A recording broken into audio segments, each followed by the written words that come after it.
परिश्रमर फल। गोटिए राज्य जड़े राजा थांती। से राजांकर 3 जण मंत्री थिले। प्रथम मंत्री बहुत चतुर थिले, किंतु से प्रकृति रे थिले अत्यंत ठक। से केबे परिश्रम करती नहीं। द्वितीय मंत्री अल्प परिश्रम करती, किंतु कार्य को भल भावरे करती नहीं।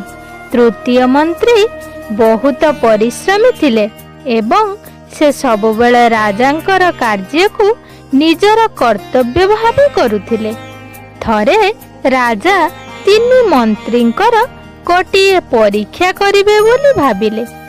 से 3 मंत्री को पाखकु डाकी कहिले, तुमे 3 जण जंगल को जीव एवं जंगलरू भल भल फल आनिबो, जहा कि मोर खाद्य उपयोगी होइथिबो। 3 मंत्री जंगल को गले। प्रथम मंत्री जनक बहुत चतुर थिला। सेथिपाई भाबिला, राजा कौन सतरे ही फल गुड़िक खाइबे? से केवल परीक्षा पाई आंभ मानंकु पठाइछंती। तेणु एते परिश्रम करी कौन बा लाभ? एही कथा भाबी से किछि काठ, पत्थर और कंटारे राजा देइथिबा थळीटिकु पूर्ण करिदेला।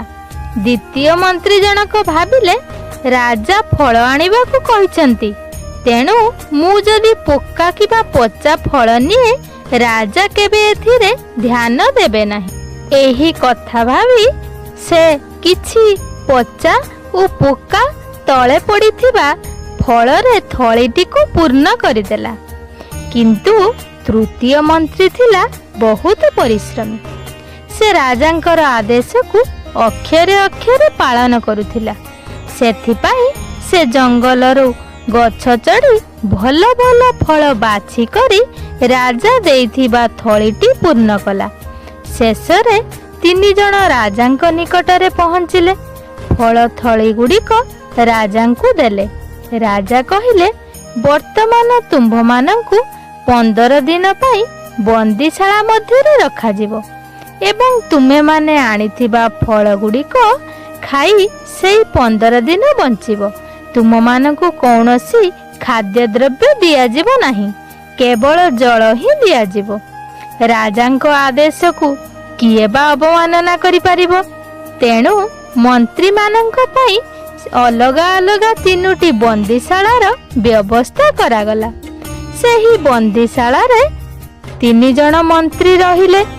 15 दिन पर देखागला, प्रथम मंत्री काठ एवं पत्थर ओ कंटा आनिथिबारु सेगुड़िक भोजन करि पारि नाहंती एवं अनाहार रे तांकर मृत्यु हुईची। द्वितीय मंत्री जनक पोका ओ पचा फल आनिथिबारु सेगुड़िक भोजन करी से रोगग्रस्त होईछंती। किंतु तृतीय मंत्री भल भल फल आनिथिबारु सेगुड़िक भोजन करी बंदीशाला रे सुस्थ अछंती। एहा परे राजा तृतीय मंत्री को प्रशंसा कले एवं पुरस्कृत मध्य कले। एथिरु आमे शिखिले, भल कर्म कले भल फल मिलि थाए। धन्यवाद।